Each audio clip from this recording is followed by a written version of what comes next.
الرحمن الرحيم. الفصل الثالث عن أم سلمة رضي الله عنها أن النبي صلى الله عليه وسلم كان عندها وفي البيت مخنث فقال لعبد الله بن أبي أمية أخي أم سلمة رضي الله عنها: يا عبد الله إن فتح الله لكم غدا الطائف فإني أصلك على ابنة غيلانا فإنها تقبل ب40 وتدبر ب8. فقال النبي صلى الله عليه وسلم: لنبأن هؤلاء عليكم متفق عليه. وعن بسم الله الرحمن الرحيم. الفصل الثالث عن أم سلمة رضي الله تعالى عنها أن النبي صلى الله عليه وسلم كان عندها وفي البيت مخنث فقال لعبد الله بن أبي أمية أخي أم سلمة: يا عبد الله إن فتح الله لكم غدا الطائف فإني أدلك على ابنة غيلان فإنها تقبل ب4 وتدبر ب8. فقال النبي صلى الله عليه وسلم: لا يدخلن هؤلاء عليكم متفق علیہ. حضرت ام سلمہ رضی اللہ تعالی عنہ کی روایت ہے، نبی کریم علیہ الصلوۃ والسلام کے پاس وہ موجود تھی. کان عندها، وہ نبی علیہ الصلوۃ والسلام کے پاس موجود تھی. وفی البیت مخنث، مخنث اور مخنث دونوں طرح اس کو پڑھا جاتا ہے. شراح نے لکھا ہے کہ مخنث نون کے فتح کے ساتھ مشہور ہے، لیکن زیادہ فصیح مخنث نون کے کسرے کے ساتھ. مخنث کہا جاتا ہے اس آدمی کو کہ جو عورتوں کا طرز اختیار کرے. اب اگر وہ عورتوں کا طرز اس کے اندر پیدائشی اور خلقی ہے تو پھر اس کے اوپر کوئی گناہ نہیں ہے، لیکن اگر آدمی تکلفاً اس کو اختیار کرتا ہے، جیسے کہ موجودہ زمانے کے بہت سے مخنث ہوتے ہیں، تو پھر آدمی اس کی وجہ سے شرعاً گناہگار ہے. فرماتے ہیں وفی البیت مخنث، مکان کے اندر ایک مخنث موجود تھا. بعض حضرات نے ان کا نام لکھا ہے ہین اور بعض نے لکھا ہے ہن، ہا نون با. بعض نے لکھا ہے ہین اور بعض نے لکھا ہے ہن. ہمارے شیخ رحمۃ اللہ علیہ نے لکھا ہے کہ حضور پاک علیہ الصلوۃ والسلام کے زمانے میں 4 مخنث تھے. دور نبوی میں 4 مخنث تھے. ایک تو یہ ہی، دوسرے ماتع، تیسرے حرم اور چوتھے انا. یہ 4 نام کے 4 مخنث تھے. لیکن محدثین نے اس کی صراحت کی ہے کہ یہ تشبہ بالنساء ضرور کیا کرتے تھے، لیکن کبھی کسی فحش کام کو نہیں کیا. تو یہ وفی البیت مخنث، مکان کے اندر ایک مخنث موجود تھے. فقال لعبد اللہ بن ابی امیہ اخی ام سلمہ رضی اللہ تعالی عنہ. حضرت ام سلمہ ام المؤمنین، ان کے بھائی عبداللہ ابن ابی امیہ بھی بیٹھے ہوئے تھے. تو اس مخنث نے عبداللہ ابن ابی امیہ سے مخاطب ہو کر کہا. بعض روایات کے اندر آتا ہے کہ حضرت عائشہ موجود تھیں اور مخنث نے ان کے بھائی عبد الرحمن ابن ابو بکر سے کہا. یہ روایت ہے عن ام سلمہ. بعض روایات کے اندر آتا ہے کہ حضرت عائشہ اور فقال لعبد اللہ ابن ابی امیہ. بعض روایات کے اندر آتا ہے کہ فقال ذلك لعبد الرحمن ابن ابی بکر. حضرت عبد الرحمن ابن ابو بکر سے یہ کہا تھا اس مخنث نے. حافظ ابن حجر رحمۃ اللہ علیہ نے دونوں قولوں میں تطبیق یہ دی ہے کہ ممکن ہے ایک وقت میں ان سے کہا ہو، ایک وقت میں ان سے کہا ہو، الگ الگ دونوں واقع ہوں. بعض حضرات نے اس کو نقل کیا، بعض حضرات نے اس کو نقل کیا. حضرت ام سلمہ رضی اللہ تعالی عنہ کے بھائی: یا عبداللہ، اے عبداللہ، اگر اللہ جل جلالہ نے تم کو آئندہ کل طائف پر فتح دے دی، فإنی أدلک علی ابنۃ غیلان. طائف کا محاصرہ چل رہا تھا، اس پر اس نے کہا تھا کہ جو وہاں کے جو بادشاہ ہیں غیلان، طائف کے سردار تھے، قبیلہ ثقیف، اس کے بڑے لوگوں میں سے غیلان، اللہ نے ان کو ایمان کی دولت سے سرفراز کیا. ایمان لانے سے پہلے ان کی 10 بیویاں تھیں. زمانہ جاہلیت میں 10 نکاح کر رکھے تھے. جب اسلام قبول کیا حضور پاک علیہ السلام نے ارشاد فرمایا اختر منہن 4، کیونکہ ایمان لانے کے بعد بیک وقت 4 سے زیادہ بیویاں رکھنے کی اجازت نہیں. تمہارے نکاح میں 10 بیویاں ہیں، لہذا تم ان میں سے 4 کو منتخب کر لو، بقیہ 6 کو اپنے سے علیحدہ کرو. یا آپ علیہ السلام نے ان سے ارشاد فرمایا. حضرت عمر رضی اللہ تعالیٰ عنہ کے زمانہ خلافت میں ان کا انتقال ہوا. غیلان کبھی امیر طائف، سردار طائف حضور پاک علیہ السلام، حضرت عمر فاروق رضی اللہ تعالیٰ عنہ کے زمانہ خلافت میں ان کا انتقال ہوا. ابنتی غیلان، میں تمہاری رہنمائی کروں گا غیلان کی بیٹی پر. بیٹی کا نام بعض حضرات نے بادیہ لکھا اور بعض حضرات نے نادیہ لکھا، نون سے. بادیہ یا نادیہ دونوں قول ہیں ان کے نام کے بارے میں. حضرت عبد الرحمن ابن عوف رضی اللہ تعالی عنہ کا ان سے نکاح ہوا بعد میں. ابنت غیلان حضرت عبد الرحمن ابن عوف رضی اللہ تعالی عنہ کا بعد میں نکاح انہی سے ہوا. کہ اگر اللہ جل جلالہ نے آئندہ کل تم کو طائف پر فتح دے دی تو میں تمہاری رہنمائی کروں گا غیلان کی بیٹی پر. فَإِنَّهَا تُقْبِلُ بِأَرْبَعٍ وَتُدْبِرُ بِثَمَانٍ. اس کے موٹاپے کو بیان کیا، بھاری بدن ہونے کو. اہل عرب بھاری بدن کی عورت کو پسند کرتے تھے، ذرا موٹی عورت کو عرب حضرات اس کو پسند کرتے تھے. تو اس نے اس کے جسم کے موٹے ہونے کو بیان کیا جس کی طرف عربوں کو رغبت ہوتی ہے. فَإِنَّهَا تُقْبِلُ بِأَرْبَعٍ وَتُدْبِرُ بِثَمَانٍ. وہ آتی ہے 4 بلوں کے ساتھ اور جاتی ہے 8 بلوں کے ساتھ. جب آدمی کا پیٹ بھاری ہوتا ہے بڑا تو یہاں یوں بوٹے نکلتے ہیں، پیٹ لٹکتا ہے. تو سامنے کی طرف سے جب 4 ہوں گے تو 4 کیوں جا رہے ہیں تو سامنے 4 لائنیں ہیں، لیکن جب یہی 4 لائنیں پیچھے کی طرف جائیں گی تو 8 ہو جائیں گی، کیونکہ ہر لائن کے 2 کنارے آئیں گے، ایک کنارہ ادھر سے ایک کنارہ ادھر سے. تو سامنے سے 4 بل کے ساتھ آتی ہے، لیکن جب پیچھے سے اس کو دیکھا جاتا ہے تو 8 بل، کیونکہ انہی 4 کے پیچھے جا کر 8 بن جاتے ہیں. گویا کہ اس کے موٹاپے کو بیان کیا، بھاری بدن ہونے کو. فَإِنَّهَا تُقْبِلُ بِأَرْبَعٍ وَتُدْبِرُ بِثَمَانٍ. وہ آتی ہے 4 بلوں کے ساتھ اور جاتی ہے 8 بلوں کے ساتھ. اس کی یہ بات سن کر حضور پاک علیہ السلام نے ارشاد فرمایا لا يدخلن هؤلاء عليكم. مخنث کے بارے میں، کیونکہ مخنث کے بارے میں یہ سمجھا کرتے تھے حضرات صحابہ کرام اور ازواج مطہرات وغیرہ کہ ان کو عورتوں سے رغبت نہیں ہوتی، لہذا یہ بغور عورتوں کو دیکھتے بھی نہیں کہ پھر کسی اور کے سامنے جا کر اس دیکھی ہوئی عورت کے اوصاف بیان کریں. لیکن جب اس مخنث نے اتنے باریکی کے ساتھ ابنت غیلان کے احوال کو اور اوصاف کو بیان کیا تو حضور پاک علیہ السلام سمجھ گئے کہ یہ ہے تو مخنث، لیکن عورتوں کو جب جا کر دیکھتے ہیں تو گہری نظر سے دیکھتے ہیں اور پھر ان کے اوصاف دوسروں کے سامنے جا کر بیان کرتے ہیں. تو آپ علیہ السلام نے حضرت ام سلمہ رضی اللہ تعالیٰ عنہ کی طرف خطاب کر کے ارشاد فرمایا بھائی آئندہ یہ تمہارے پاس نہ آئے، یعنی گویا کہ تمہارا آئندہ ان سے پردہ ہے.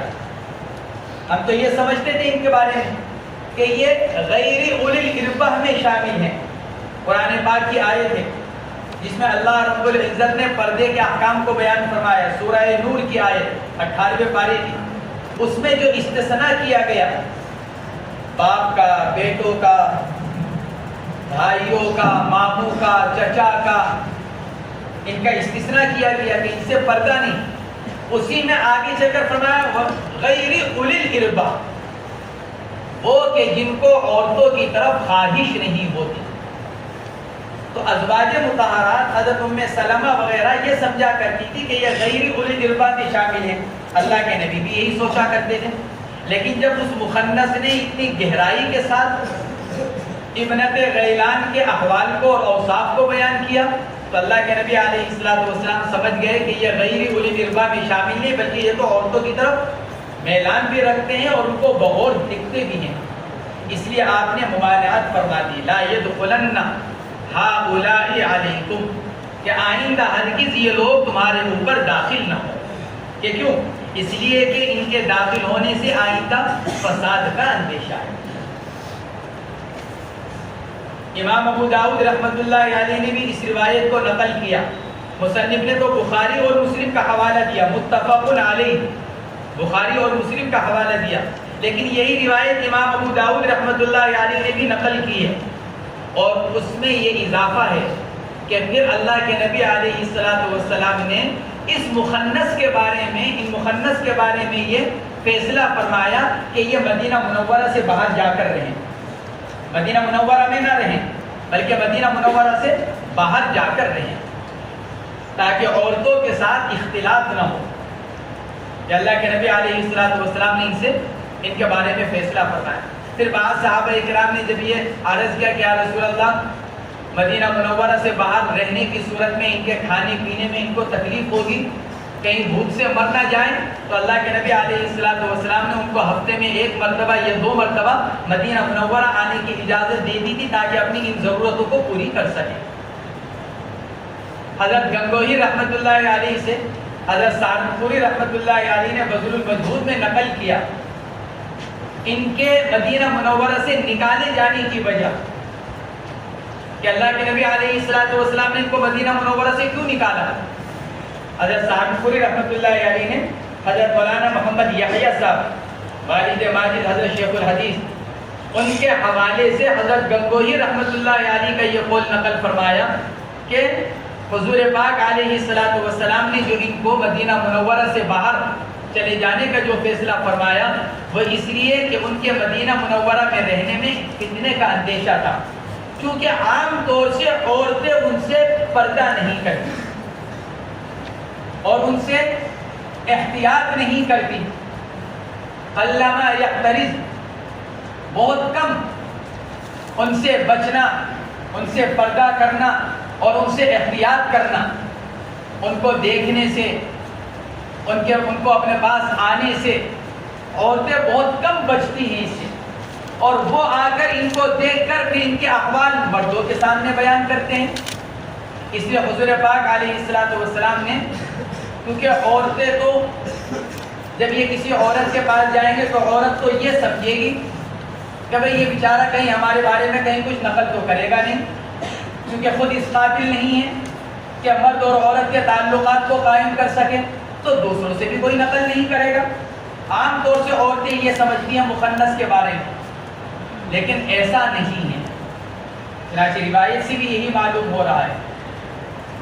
اس لیے حضور پاک علیہ السلام نے ان کو مدینہ منورہ سے باہر رہنے کا حکم فرمایا. اور بعض حضرات نے لکھا ہے اللہ کے نبی علیہ السلام نے ان کو باہر رہنے کا حکم اس لیے فرمایا، اوپر روایت گزری ہے اللہ کے نبی علیہ السلام نے عورتوں کو اس سے منع فرمایا کہ وہ کسی عورت کے اوصاف کو اپنے شوہر کے سامنے بیان کرے، کأنہ ینظر الیہا، اس کے اوصاف کو اس طرح بیان کرنا گویا کہ شوہر اس کو دیکھ رہا ہے. جب حضور اکرم صلی اللہ علیہ وسلم ایک عورت کو اس بات سے روک رہے ہیں کہ وہ دوسری عورت کے اس طرح کے اوصاف کو بیان کرے، تو جو عورت نہیں ہے مخنث، اب وہ دوسرے مردوں کے سامنے، اجنبی مردوں کے سامنے کسی عورت کے احوال اور اوصاف کو بیان کرے، یہ تو بدرجہ اولا بری بات ہے. تو اس برائی سے روکنے کے لیے اللہ کے نبی علیہ السلام نے ان کو مدینہ منورہ سے باہر رہنے کا فیصلہ فرمایا اور حکم فرمایا. لا يدخلن هؤلاء عليكم. وعن المسور بن مخرمة رضي الله عنه قال حملت حجرا صغيرا فبينما في سقط عني ثوبي فلما استطيع أخذه فرآني رسول الله صلى الله عليه وسلم فقال لي خذ عليك ثوبك ولا تمسه عراة رواه مسلم. حضرت مسور ابن مخرمہ رضی اللہ تعالی عنہ کی روایت. مسور ابن مخرمہ قرشی ہیں. ابو عبد الرحمن ان کی کنیت ہے. حضرت عبد الرحمن ابن عوف رضی اللہ تعالی عنہ کے بھانجے ہیں. عبد الرحمن ابن عوف کی بہن کے بیٹے حضرت مسور ابن مخرمہ رضی اللہ عنہ. حضور پاک علیہ الصلوۃ والسلام نے جب مکہ مکرمہ سے مدینہ منورہ کی طرف ہجرت فرمائی تو اس سے 2 سال پہلے پیدا ہوئے. ہجرت سے 2 سال پہلے حضرت مسور ابن مخرمہ رضی اللہ تعالیٰ عنہ پیدا ہوئے. گویا کہ انتہائی کم عمر تھے اللہ کے نبی علیہ الصلوۃ والسلام کے زمانے میں. سن 8 ہجری میں مکہ مکرمہ سے مدینہ منورہ آئے. سن 8 ہجری میں جب ان کی عمر تقریباً 10 سال تھی اس وقت مدینہ منورہ آئے سن 8 ہجری میں. حضور پاک علیہ الصلوۃ والسلام کا جب وصال ہوا تو یہ کم عمر تھے لیکن حافظہ بہت اچھا تھا. حضور پاک علیہ الصلوۃ والسلام کی باتوں کو سن کر یعنی احادیث شریفہ کو سن کر ان کو یاد رکھا کرتے تھے. محدثین نے ان کے بارے میں لکھا ہے کان فقیہا. مسور ابن مخرمہ فقیہ تھے اپنے زمانے کے اعتبار سے فقیہ تھے. حضرت عثمان غنی رضی اللہ تعالیٰ عنہ کے شہادت تک مدینہ منورہ میں ہی مقیم رہے. دور ابو بکر، دور عمر، دور عثمان رضی اللہ عنہ مدینہ منورہ میں ہی مقیم رہے. حضرت عثمان غنی رضی اللہ تعالیٰ عنہ کی شہادت کے بعد مکہ مکرمہ چلے گئے. حضرت معاویہ رضی اللہ تعالیٰ عنہ کے انتقال تک مکہ مکرمہ میں مقیم رہے. پھر جب ان کے صاحبزادے یزید امیر بنے اور یزید نے اپنی امارت پر بیعت لی تو حضرت مسور ابن مخرمہ رضی اللہ تعالی عنہ نے بیعت نہیں کی، قبول نہیں کیا ان کی بیعت کو. کچھ عرصے کے بعد جب یزید کا لشکر نے مکہ مکرمہ کا محاصرہ کیا، جنگ کی نوبت آئی. حضرت عبداللہ ابن زبیر رضی اللہ تعالیٰ عنہ اس وقت مکہ مکرمہ کے امیر تھے. تو یزید کے لشکر نے جب مکہ مکرمہ کا محاصرہ کیا اور من جنیب جیسے اس زمانے کے اندر توپ ہوتی ہے گولہ پھینکنے کے لیے، اس زمانے کے اعتبار سے من جنیب پتھر پھینکنے کے لیے، دیواریں گرانے کے لیے، سامنے کے مخالف کو اور دشمن کو تکلیف پہنچانے کے لیے، نقصان پہنچانے کے لیے، یہ توپ اسی من جنیب کی جدید شکل ہے. اب اس کے اندر مشین وغیرہ لگی ہوئی ہوتی ہے، پہلے وہ سارا کام ہاتھوں سے کیا جاتا تھا. تو من جنیق نسب کی یزید کے لشکر نے مکہ مکرمہ میں اور انہوں نے پتھراؤ کیا. حضرت مسور ابن مخرمہ رضی اللہ تعالیٰ عنہ مسجد حرام میں نماز پڑھ رہے تھے. ایک پتھر ان کے بھی آ کر لگا جس سے زخمی ہوئے اور پھر اسی کی وجہ سے شہید ہو گئے. حضرت مسور ابن مخرمہ رضی اللہ تعالیٰ عنہ سن 64 ہجری میں انتقال ہوا. چونکہ کم عمر تھے اللہ کے نبی کے زمانے میں، حضرت ابو بکر حضرت عمر کے زمانے میں، تو خود فرماتے ہیں حضرت مسور ابن مخرمہ رضی اللہ تعالیٰ عنہ کہ میں تقوی سیکھنے کے لیے، پرہیزگاری سیکھنے کے لیے، دیانت داری اور امانت داری سیکھنے کے لیے مستقل حضرت عمر فاروق کے ساتھ لگا رہتا تھا. ہر وقت حضرت عمر کے ساتھ. کہ کیوں؟ تاکہ ان کی صحبت سے مجھ کو تقوی، دینداری، پرہیزگاری میری زندگی کے اندر آ جائے. حضرت مسور ابن مخرمہ رضی اللہ تعالیٰ عنہ فرماتے ہیں کہ عمر فاروق رضی اللہ تعالیٰ عنہ کی صحبت سے میں تقوی سیکھنا چاہتا تھا. فرماتے ہیں قال حملت حجرا ثقیلا، میں نے ایک مرتبہ ایک بھاری پتھر اٹھایا. حجرا ثقیل، بھاری پتھر، اور کم عمر تھے، اللہ کے نبی کے زمانے کی بات ہے. جب ہجرت سے 2 سال پہلے پیدا ہو رہے ہیں تو اللہ کے نبی علیہ الصلوۃ والسلام کے انتقال کے بعد 11-12 سال کے ہوں گے. تو یہ اس زمانے کا واقعہ، 8-10 سال کی عمر ہوگی اس وقت. فرماتے ہیں حملت حجرا ثقیلا، میں نے ایک بھاری پتھر اٹھایا اور میں اس بھاری پتھر کو اٹھا کر لا رہا تھا. تو میں نے جو چادر اوڑھ رکھی تھی صحابہ کرام کوئی ہماری تمہاری طرح کرتا پاجامہ نہیں پہنتے، کیونکہ عسرت کا زمانہ تھا، تنگی کا۔ ابتدائی جو زمانہ صحابہ کرام کا گزرا ہے وہ تنگی کا زمانہ گزرا ہے۔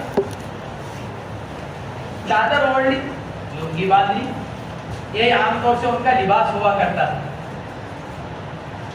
فرماتے ہیں فَحَمَلْتُ حَجَرًا ثَقِيلًا فَبَيْنَا أَنَا أَمْشِي سَقَطَ عَنِّي ثَوْبِي، میں اس پتھر کو اٹھا کر لا رہا تھا، راستے میں میرا سطر کھل گیا، کپڑا جو میں نے اوڑھ رکھا تھا وہ گر گیا، یعنی سطر کھل گیا۔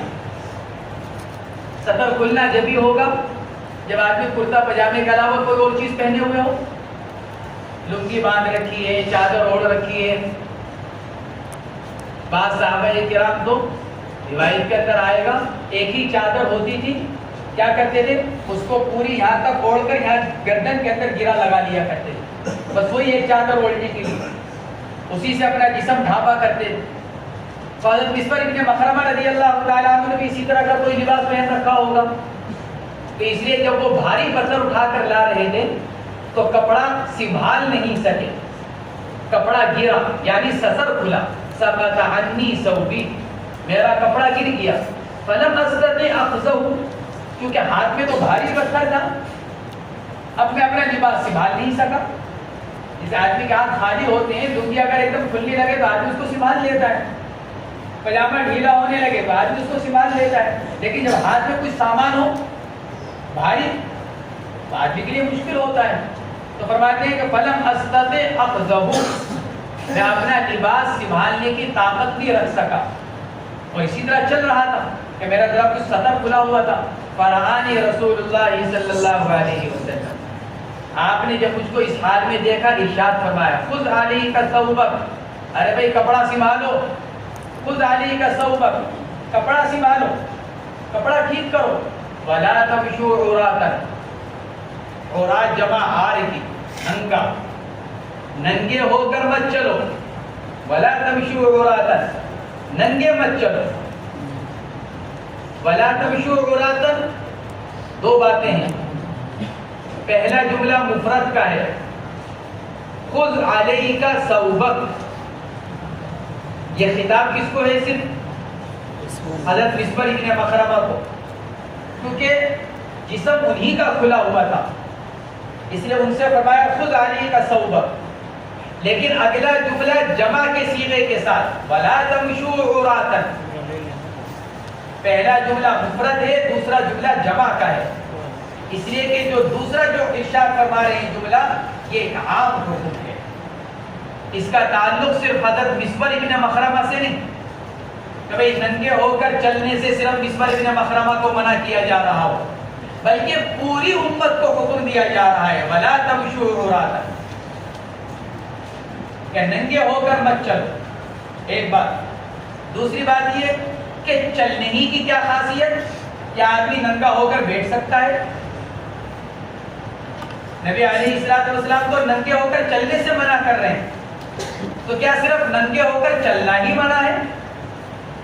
محدثین نے لکھا کہ نہیں، مشی کا ذکر صرف اس لیے ہے کیونکہ مسور ابن مخرمہ اس وقت چل رہے تھے۔ مسور ابن مخرمہ چونکہ ننگے یعنی کھلے بدن کے ساتھ چل رہے تھے، اس لیے حضور پاک علیہ السلام نے مشی کا لفظ استعمال فرمایا ولا تمشوا عراتا، کہ ننگے ہو کر مت چلو۔ اور دوسرا جواب یہ بھی دیا گیا آدمی ننگا ہو لیکن ایک جگہ بیٹھا رہے تو ممکن ہے کہ اس کے سطر پر کسی کی نگاہ نہ پڑے، لیکن یہ کہ آدمی عریا ہو کر چلنا بھی شروع کر دے تو یہ انتہائی قبیح بات ہے۔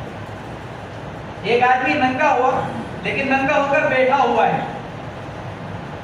تو ممکن ہے کہ بہت سے لوگوں کی نظر نہ پڑے، لیکن یہ کہ ایک آدمی ننگا بھی ہو جائے اور چلنا بھی شروع کر دے تو لا محالہ دیکھنے والوں کی نظر اس کے سطر پر پڑے گی، اور یہ انتہائی فحش بات ہے، شرم کی بات۔ اس لیے اللہ کے نبی علیہ السلام نے چلنے کی ممانعت فرمائی ولا تمشوا عراتا، رواہ مسلم۔ چلو عن عائشة رضي الله عنها قالت ما نظرت وما رأيت فرج رسول الله صلى الله عليه وسلم قد رواه ابن ماجه.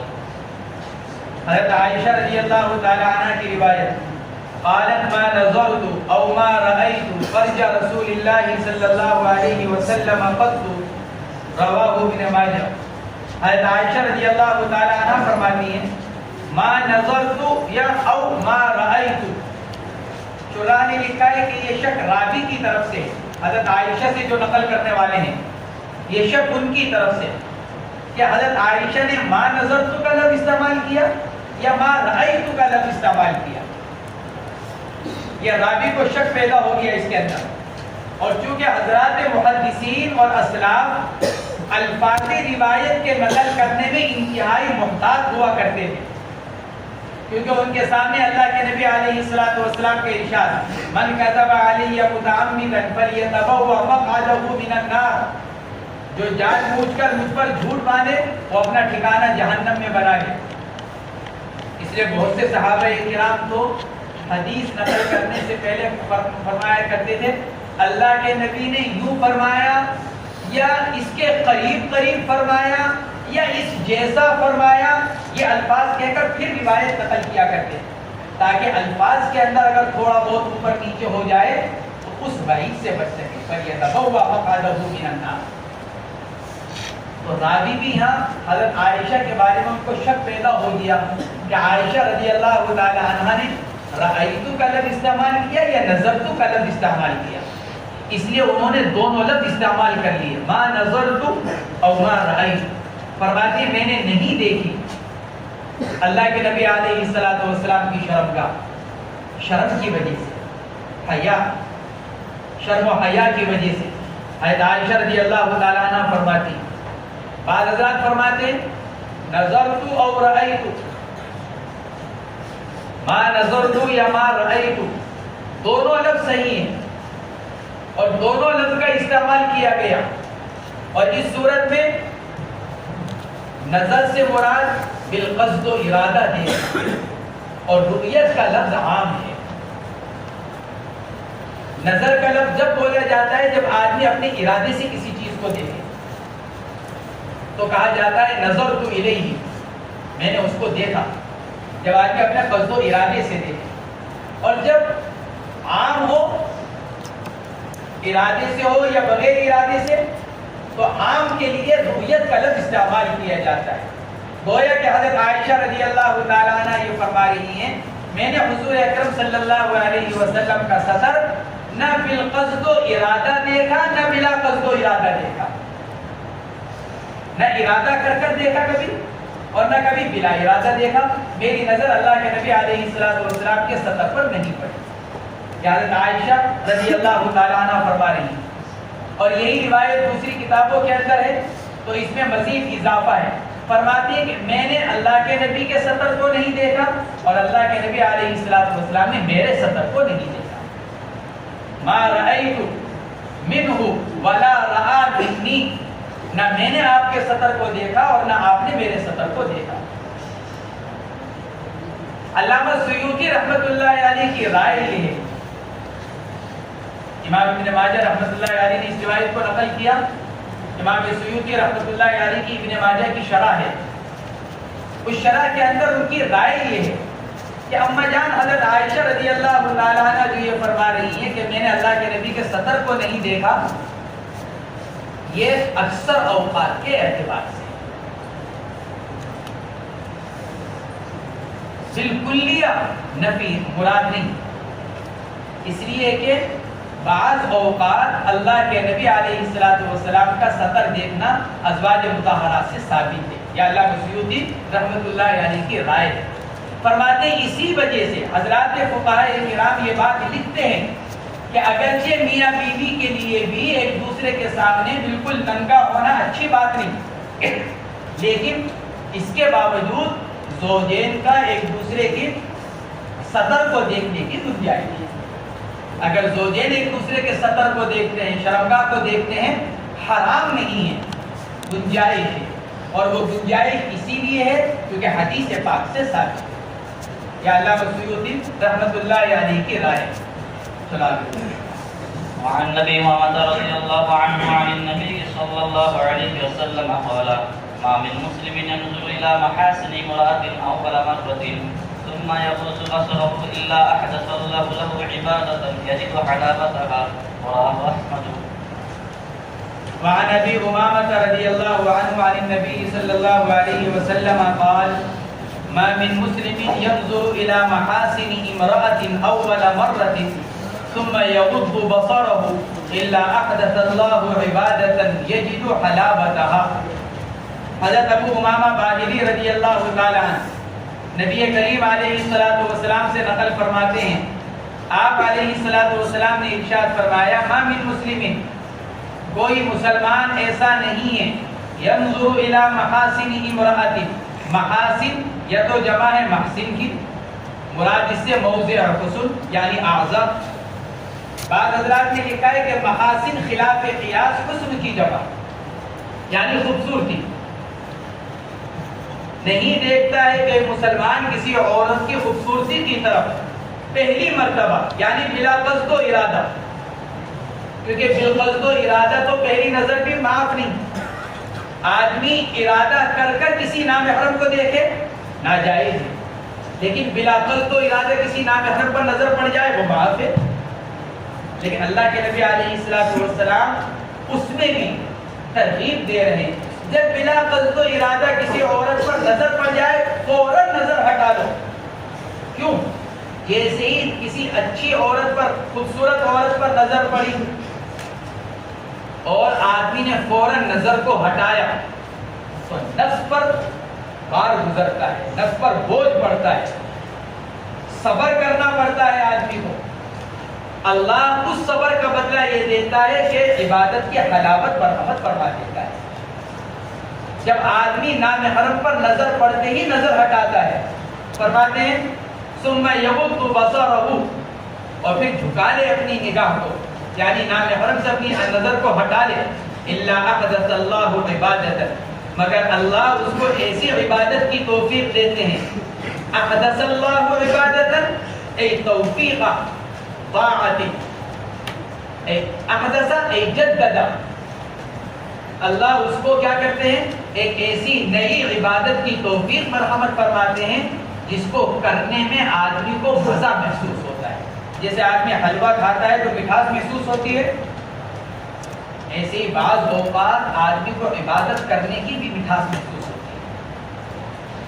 اور یہ آدمی کو محسوس ہوتی ہے کب؟ جب آدمی اپنے آپ کو گناہوں سے بچاتا ہے. ورنہ اگر حلوے کے اندر کیا ڈال دیا جائے، نمک اگر ڈال دیا جائے، کوئی اور چیز ڈال دی جائے تو آدمی کو مٹھاس محسوس نہیں. ایسے ہی اللہ نے اپنی عبادت کے اندر ایک مٹھاس رکھی ہے، لیکن یہ مٹھاس اس آدمی کو محسوس ہوتی ہے جو گناہوں سے اپنی حفاظت کرتا ہے. یہاں چونکہ اس نے اپنے آپ کو گناہ سے بچانے کی کوشش کی، احدث اللہ عبادۃ یجد حلاوتہا، دل کے اندر آدمی حلاوت یعنی مٹھاس محسوس کرتا ہے. کیوں؟ کیونکہ اللہ کی نافرمانی سے اپنے آپ کو بچایا، ہٹایا اپنی نگاہ کو، تو دل کے اوپر بھی بوجھ پڑا. دل تو چاہ رہا تھا مزید دیکھا جائے، نفس کی بھی خواہش نہیں کہ اس کو اور دیکھا جائے. اس نے اپنے نفس کے خلاف عمل کیا. جب نفس کے خلاف عمل کیا تو اللہ تبارک و تعالیٰ کی طرف سے اس کا بدلہ ملتا ہے. یجد حلاوتہا، پھر وہ پاتا ہے کہیں کو اس عبادت کی حلاوت اپنے نفس کے خلاف کرنے کی وجہ سے. وعن الحسن بن سلام قال بلغني ان رسول الله صلى الله عليه وسلم قال لعن الله الناظر والمنظور اليه رواه البيهقي في شعب الايمان. حسن بصری رحمۃ اللہ علیہ سے یہ روایت ہے. حسن بصری تابعی ہیں، صحابی نہیں ہیں. درمیان میں جو صحابی کا واسطہ ہے حسن بصری رحمۃ اللہ علیہ اس کو نقل نہیں فرما رہے ہیں، اس لیے یہ روایت مرسل کہلاتی ہے، جس میں تابعی یعنی وہ راوی جس نے حضور اکرم صلی اللہ علیہ وسلم کا زمانہ نہ پایا ہو اور اس کے باوجود وہ رسول اللہ صلی اللہ علیہ وسلم سے براہ راست نقل کرے تو یہ روایت مرسل کہلاتی ہے۔ حسن بصری رحمۃ اللہ علیہ کے ساتھ جس نے مصنف نے کہا مرسلن، گویا کہ ارسال کے معنی آتے ہیں چھوڑنا، ارسل یرسل ارسال چھوڑنا، تو چونکہ یہاں درمیان میں ایک راوی کو چھوڑ دیا گیا اس لیے اس روایت کو حدیث مرسل کہا جاتا ہے۔ چھوڑی ہوئی روایت یعنی ایسی روایت کہ جس میں راوی کو درمیان میں سے چھوڑ دیا گیا۔ حسن بصری رحمۃ اللہ علیہ فرماتے ہیں مجھ کو یہ حدیث پہنچی ہے، بلغنی، مجھ کو یہ حدیث پہنچی ہے، کس سے؟ صحابہ کرام سے، کیونکہ درمیان میں واسطہ انہی کا ہے۔ بلغنی عن الصحابہ، مجھ کو حضرات صحابہ کرام سے یہ بات پہنچی ہے کہ رسول اللہ صلی اللہ علیہ وسلم نے ارشاد فرمایا ان رسول اللہ صلی اللہ علیہ وسلم قال لعن اللہ الناظر والمنظور الیہ، اللہ تبارک و تعالی لعنت فرمائے، دور کرے۔ لعنت کے معنی آتے ہیں رحمت سے دور کرنا، لعن یلعن، رحمت سے دور کر دینا۔ اللہ اس آدمی کو اپنی رحمت سے دور کرے، اور جس کو اللہ اپنی رحمت سے دور کر دے وہ دنیا کے اندر بھی ناکام، آخرت میں بھی ناکام۔ بہت سے اعمال ایسے ہیں جن میں اللہ اور اللہ کے رسول کی لعنت وارد ہوئی ہے، باقاعدہ علماء نے کتابیں لکھی ہیں عربی کے اندر، پھر ان کے ترجمہ بھی ہوا، اردو کی ایک کتاب ہے۔ وہ لوگ جن پر لعنت کی گئی قرآن پاک میں، احادیث شریفہ میں، اور پھر اس کتاب کے اندر ایسے تمام اشخاص کو جمع کیا گیا کہ کس کس کام کے کرنے پر اللہ اور اللہ کے رسول کی طرف سے لعنت وارد ہوئی، اور اس کے لکھنے کا مقصد کیا ہے؟ لکھنے کا مقصد یہ ہے کہ آدمی پھر ان جیسے افعال اور اعمال سے اپنی حفاظت کرے تاکہ اللہ اور اللہ کے رسول کی لعنت کا مصداق نہ بن سکے اور ان کی لعنت کے تحت نہ آئے، اس لیے کہ جو اللہ اور اللہ کے رسول کی لعنت میں آ گیا وہ ناکام اور نامراد، وہ نہ دنیا میں پنپ سکتا ہے نہ آخرت میں کامیاب ہو سکتا ہے۔ تو فرماتے ہیں اللہ جل جلالہ لعنت کرے دیکھنے والے پر اور اس پر جس کی طرف دیکھا گیا۔ ناظر، کسی دوسرے کے سطر کو دیکھنے والا، اللہ لعنت کرے اس آدمی پر جو دوسرے کے سطر کو دیکھنے والا ہو۔ الناظر، دوسرے کے سطر کو، یعنی بلا ضرورت شرعیہ۔ ایک تو ڈاکٹر ہے معالج، وہ دیکھے گا، گواہ ہے، گواہی دینے سے پہلے عورت کو دیکھے گا وہ کہ میں صحیح گواہی دے رہا ہوں کہ غلط گواہی دے رہا ہوں، تو وہ تو ایک ضرورت ہے۔ بلا ضرورت کسی عورت یا سطر کو دیکھنے والے پر اللہ جل جلالہ کی لعنت، والمنظور الیہ، اور اس کے اوپر بھی لعنت جس کی طرف دیکھا گیا، یعنی جس نے بلا ضرورت شرعیہ اپنا سطر کھول رکھا ہے اور دیکھنے والے اس کو دیکھ رہے ہیں، تو دیکھنے والا بھی ملعون، سطر کھولنے والا بھی ملعون۔ ہاں، جو آدمی ضرورت کی وجہ سے سطر کھولے ہوئے ہیں وہ اس کا مصداق، ضرورت کی وجہ سے دیکھنے والا مصداق نہیں، ضرورت کی وجہ سے سطر کھولنے والا مصداق نہیں۔ اس حدیث پاک کے مصداق کون ہیں؟ جو بلا ضرورت شرعیہ سطر کھولنے والا ہے اور پھر بلا ضرورت شرعیہ اور طبعیہ دوسرے کے سطر کو دیکھنے والا ہے۔ اسی سے اس سوال کا جواب بھی آ گیا جو 2-3 دن پہلے کسی نے کیا تھا کہ پہلوان لوگ لنگوٹ باندھ کر کھیلتے ہیں تو کیا ان کو دیکھنا جائز ہے؟ اللہ کی لعنت، لعن اللہ الناظر والمنظور الیہ، جس نے سطر کھول رکھا ہے کھیلنے کے لیے، کیونکہ کھیلنے کے لیے سطر کا کھولنا یہ کوئی ضرورت نہیں ہے اور یہ کوئی وجہ نہیں ہے کہ کھیل اسی طرح ہوتا ہے، بھاگ نہیں سکتے، یہ نہیں کر سکتے، یہ کوئی عذر نہیں اور یہ کوئی شرعی ضرورت نہیں۔ لہذا کھیل کود کے لیے سطر کا کھولنے والا اللہ کے نبی علیہ السلام اس حدیث میں فرما رہے ہیں کہ وہ ملعون ہے، اور جو ان ان کے سطر کو دیکھ رہا ہے، یعنی ان کے کھیل کو دیکھ رہا ہے. جب کھیل کو دیکھ رہا ہے تو لا محالہ سطر پر بھی نظر پڑے گی. تو دیکھنے والا بھی ملعون، دکھلانے والا بھی ملعون. اس لیے آدمی کو سطر کے کھولنے سے، کسی کے سطر کو دیکھنے سے انتہائی درجے کی احتیاط کرنی چاہیے. شریعت اسلامیہ نے اصل میں یہ زنا کا سد باب کیا ہے.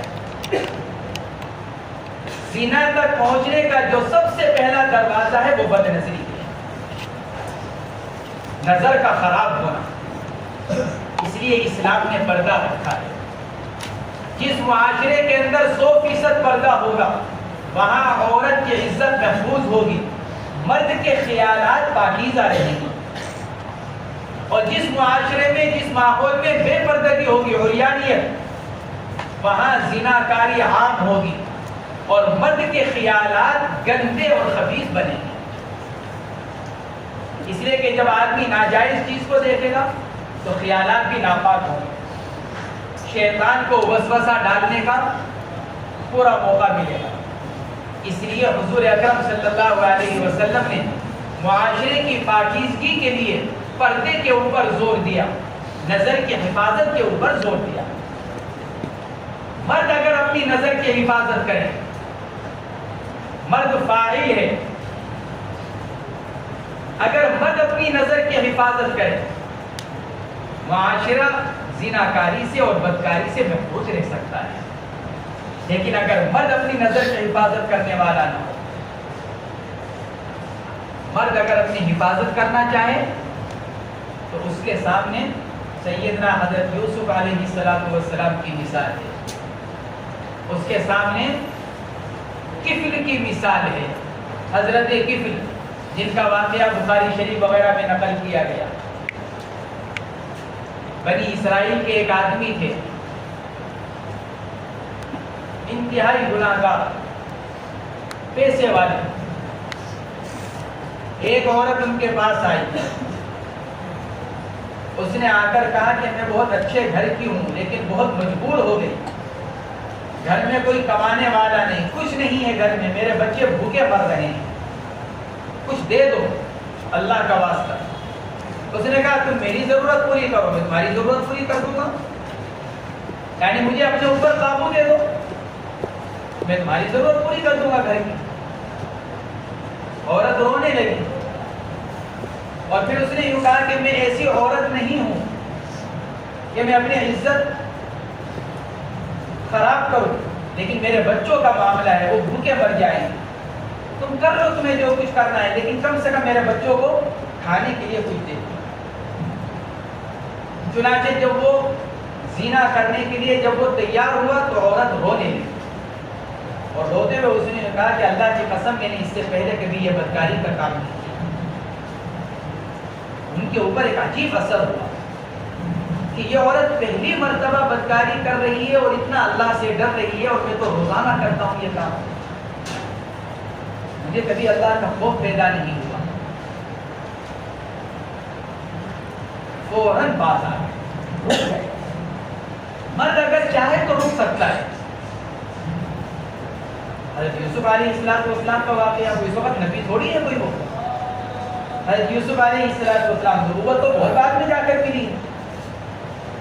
اس وقت تو ایک غلام ہیں جن کو بیچا گیا تھا، جو امیر مصر کے ہاں زندگی گزار رہے ہیں، لیکن اس کے باوجود اپنی عزت کی حفاظت. اللہ رب العزت نے ان کو کتنی عزت مرحمت فرمائی. ایک نوجوان کا واقعہ بھی لکھا ہے علماء نے. کپڑے کی دکان تھی، شکل و صورت کے اعتبار سے اچھے تھے. ایک اچھے خاندان کی عورت ان کی طرف مائل ہو گئی، ان کی دکان پر کپڑا خریدنے کے لیے آئی. کپڑا خرید کر کہنے لگی کہ ایسا ہے کہ پیسے تو اس وقت میں لائی نہیں، آپ یہ سارے کپڑے اٹھا لو، گھر چلو میرے ساتھ، کپڑے بھی پہنچا دینا، میں پیسے بھی دے دوں گی. وہ بیچارے سادی طبیعت کے تھے، ہمارے کاتب نے لکھا ہے واقعہ، سادی طبیعت کے تھے. عورت کی بات کو سن کر سارے کپڑے تھان اٹھائے اور پہنچ گیا ان کے گھر. اس نے دروازہ بند کر دیا. دروازہ بند کر کر یوں کہا کہ یہ تو میری ضرورت کو پوری کرو ورنہ میں شور مچاؤں گی کہ میری عزت پر حملہ کرنے کے لیے آئے. کیونکہ اس وقت تم میرے گھر کے اندر ہو, میں جو کہوں گی لوگ اس کو قبول کریں گے. تمہاری دکان پر ہوتی پھر تو تمہاری بات قابل قبول ہوتی کیونکہ میں تمہارے گھر پر تھی, لیکن اس وقت تم میرے گھر کے اندر ہو. میں نے اگر یہ شور مچا دیا تو تم پکڑے جاؤ گے. اب انہوں نے سوچا کہ بچاؤ کا کوئی راستہ نہیں. کہہ رہے مجھے پیشاب کا تقاضا ہو رہا ہے, مجھے پیشاب کرنے کی تو اجازت دے دو کہ جاؤ. یہ بیت الخلا. بیت الخلا میں گئے, فلیش کے اندر جتنا پخانا تھا اس کو نکالا اور اپنی جسم پر لگا. کپڑے اتار کر کپڑوں کو اوپر سے اپنی جسم پر سارا گندگی ساری فلیش کی جتنی بیت الخلا کی. باہر نکلے تو انتہائی بدبو. عورت نے فوراً دروازہ کھولا اور کو دھکا دے کر باہر نکالا کہ نکلو یہاں سے. اس طرح سے انہوں نے کیا کیا, اپنے آپ کو زنا کاری سے بچایا. وقتی طور پر گندگی اپنی جسم پر مل لی, دائمی گندگی سے بچنے کے لیے. اللہ نے بدلہ کیا دیا, لکھا ہے ان کے بارے میں, ان کے جسم سے مسلسل خوشبو آیا کرتی. کوئی خوشبو استعمال نہیں کرتے تھے, لیکن چونکہ انہوں نے اللہ کے لیے گندگی کو استعمال کیا, اللہ نے اسی گندگی کو خوشبو سے بدل دیا. لکھا ہے, لوگوں نے ان سے معلوم کیا. اس کے بعد یہ واقعہ پتہ چلا, جب ان کے جسم سے مسلسل خوشبو آنی شروع ہوئی تو تعلق والوں نے, گھر والوں نے ان سے اصرار کیا کہ تمہارے جسم سے خوشبو کیوں آ رہی ہے؟ ابھی ہمارے سامنے نہا دھو کر نکلے ہیں, کپڑے بدلے ہیں, کسی طرح کی کوئی خوشبو نہیں لگائی, پھر بھی جسم سے خوشبو آ رہی ہے. تو جب بہت ان کے اوپر اصرار کیا گیا کہ بدلاؤ ہمارے جسم سے خوشبو آنے کا راز کیا ہے, اس پر انہوں نے یہ واقعہ سنایا کہ میں نے اپنے آپ کو بدکاری سے بچانے کے لیے اپنے جسم پر پخانا مل لیا تاکہ میں بدکاری سے بچ جاؤں. اللہ نے اس کا بدلہ یہ دیا کہ میرے جسم سے اللہ نے خوشبو ظاہر فرمائی.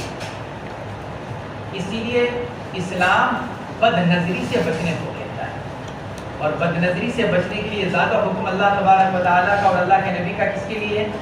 مردوں کے. اس لیے مرد حضرات اپنی نظر کی حفاظت کریں.